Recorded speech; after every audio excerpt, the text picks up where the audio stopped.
ஈர்ப்பு விதியில் நிறைய பயிற்சிகள் இருக்குது. ஒவ்வொரு பயிற்சிகளுக்கும் அதுக்கான தனித்துவம் இருக்குது. சிலதெல்லாம் வந்து பார்த்திங்கன்னா உங்கள் எண்ணங்களை வந்து இமீடியட்டாக பூஸ்ட் பண்ணுற ஹெல்ப் பண்ணும். சில விஷயங்கள் உங்களுக்குள்ளே இருக்கிற ஆழமான எண்ணங்களை மாற்றுறதுக்கு யூஸ்ஃபுல்லாக இருக்கும்.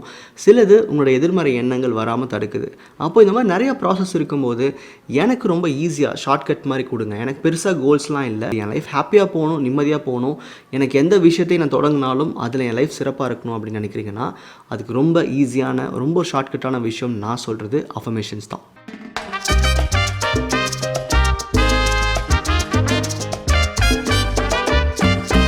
பொதுவாக என்கிட்ட ஷார்ட்கட்னு கேட்டால் உண்மையிலே நான் எப்போவுமே என்ன சொல்வேன்னா, இதில் ஷார்ட்கட்னு கிடையாது. இது எண்ணங்கள் நீங்கள் கொஞ்சம் கொஞ்சமாக மாறுறதுக்கான ஒரு ப்ராசஸ் இது. அப்போ அந்த மாற்றம் அப்படின்றது ஒரு நாளில் ஒரு வாரத்தில் நிகழாது. அதுக்கான முயற்சிகள் நீங்கள் தொடர்ந்து பண்ணணும்னு நான் சொல்வேன். அப்போது இந்த மாதிரி ஒரு பெர்மனெண்ட்டான சேஞ்சஸை கொண்டு வரதுக்கான ஒரு ப்ராசஸ் தான் இந்த ஈர்ப்பு விதியில் சம்மந்தப்பட்டிருக்கிற எல்லா விஷயங்களுமே. ஏன் அந்த பர்மனெண்ட் சேஞ்ச் வேணும் அப்படின்னா, இன்றைக்கி நம்ம ஒரு தேவைக்காக ஓடி நம்ம அதுக்காக கவலைப்பட்டு அதுக்காக நான் ஒரு ப்ராசஸ் பண்ணாமல், ஒருவேளை நீங்கள் தொடர் முயற்சியாக வச்சுருந்து வாழ்க்கையில் ஒவ்வொரு நாளும் இது ஒரு பகுதியாக வச்சுருந்தீங்க அப்படின்னா நீங்கள் எதையும் எதிர்பார்க்க வேண்டாம், எதுக்காக முயற்சிகள் செய்ய வேணாம். ஏன்னா உங்கள் வாழ்க்கை என்றைக்குமே உங்கள் கண்ட்ரோல் இருக்கிற மாதிரி இருக்கும். உங்கள் எண்ணங்கள் தொடர்ந்து ஒவ்வொரு நாள் நிறைவேற மாதிரி இருக்கும். சரி, இப்போது அந்த ஷார்ட்கட் அப்படின்னு நான் சொன்ன இந்த அஃபர்மேஷன்ஸை எப்படி பயன்படுத்துறது? இப்போது நீங்கள் உங்கள் வாழ்க்கையில் நிறையா விஷயங்களை கற்றுருப்பீங்க, நிறையா விஷயங்கள் நீங்கள் புரிஞ்சு வச்சுருப்பீங்க. கண்டிப்பாக நீங்கள் புரிஞ்சு வச்சுருக்கிற ஒவ்வொரு விஷயமே ஒரு பெர்மனெண்ட்டான பிலீஃபாக உங்களுக்குள்ளே ஸ்டோர் ஆகிருக்கு. அந்த ஸ்டோர் ஆன பிலீஃப்ஸை நீங்கள் சேஞ்ச் பண்ணணும்னு நினைக்கும் போது ஒரு செல்ஃப் டாக்னாலேயோ இல்லை அதை எழுதி பார்க்கறதுனாலையோ மாறாது. வெறும் நல்ல எண்ணங்களை புரிஞ்சுக்கிறதுனால மாறாது. அது உங்கள் ஆழ்மனதில் பதியணும், அது மாறணும் அப்படின்னா அதுக்கு நீங்கள் கேட்குற இந்த ஆடியோ அஃபர்மேஷன்ஸ் தான் உங்களுக்கு ஹெல்ப் பண்ணும். இதை படிக்கவோ எழுதவோ தேவையில்லை. நீங்கள் லிசன் பண்ணுறது மூலியமாகவே உங்களுக்கான பெனிஃபிட்ஸ் இதில் கிடைக்குது. அப்போது ஈர்ப்பு விதியில் எந்த ஒரு ப்ராசஸ் எடுத்தாலுமே அதுக்காக நீங்கள் மெனக்கெடணும், எழுதணும், இல்லை நீங்கள் வந்து படிக்கணும், இல்லை அதை வந்து நீங்கள் உங்கள் எண்ணங்களுக்கு நீங்கள் விசுவலைசேஷனாவோ இல்லை வேற ஒரு பயிற்சியாவோ நீங்கள் பண்ணணும். அதுக்கு நிறையா உங்களுக்கு நேரம் செலவாகுது. ஆனால் அஃபர்மேஷனை பொறுத்த வரைக்கும் இங்கே ஜீரோ டைம், ஜீரோ இன்வெஸ்ட்மெண்ட்டு நான் சொல்வேன். இது ரொம்ப ஈஸியான மெத்தடும் கூட. உங்களுக்கு பணம் சம்மந்தப்பட்ட பிரச்சனைகள் இருக்குன்னா நீங்கள் உடனே அஃபர்மேஷன் கேட்க ஆரம்பிக்கலாம்.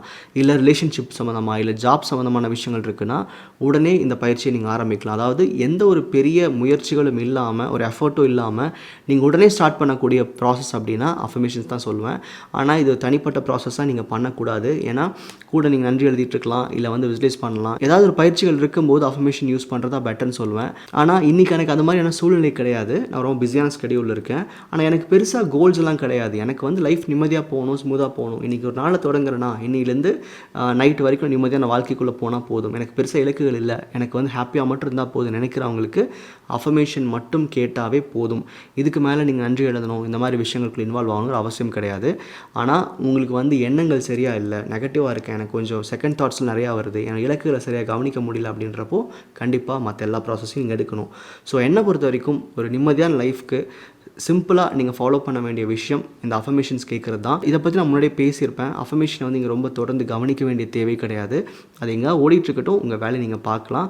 ஆனால் அதுக்குண்டான பயன் வந்து உங்களுக்கு கம்ப்ளீட்டாக உங்களுக்குள்ளே போயிடும். ஸோ நம்ம சேனல்லையும் நிறைய அஃபர்மேஷன்ஸ் நான் அப்டேட் பண்ணியிருக்கேன்.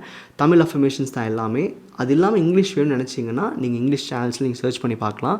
இதுக்கு அஃபர்மேஷன் கேட்குறதுக்கு லாங்குவேஜ் இங்கே தடையே கிடையாது. உங்களுக்கு எந்த லாங்குவேஜ் புரியுதோ அந்த லாங்குவேஜில் அஃபர்மேஷன்ஸ் கேட்கலாம். நீங்கள் இதில் திரும்பவும் நான் உங்களுக்கு வார்ன் பண்ணுற ஒரு டிஸ்க்ளைமர் என்ன அப்படின்னா, அஃபர்மேஷன்ஸ் ஒரு தனிப்பட்ட ப்ராசஸ் கிடையாது. உங்களுக்கு பெருசாக எந்த தேவைகளும் கிடையாது. லைஃப் நிம்மதியாக போகணும், மைண்ட் பீஸ்ஃபுல்லாக இருக்கும்னு நினச்சிங்கன்னா அஃபர்மேஷன்ஸ் மட்டும் கேட்டால் போதும்.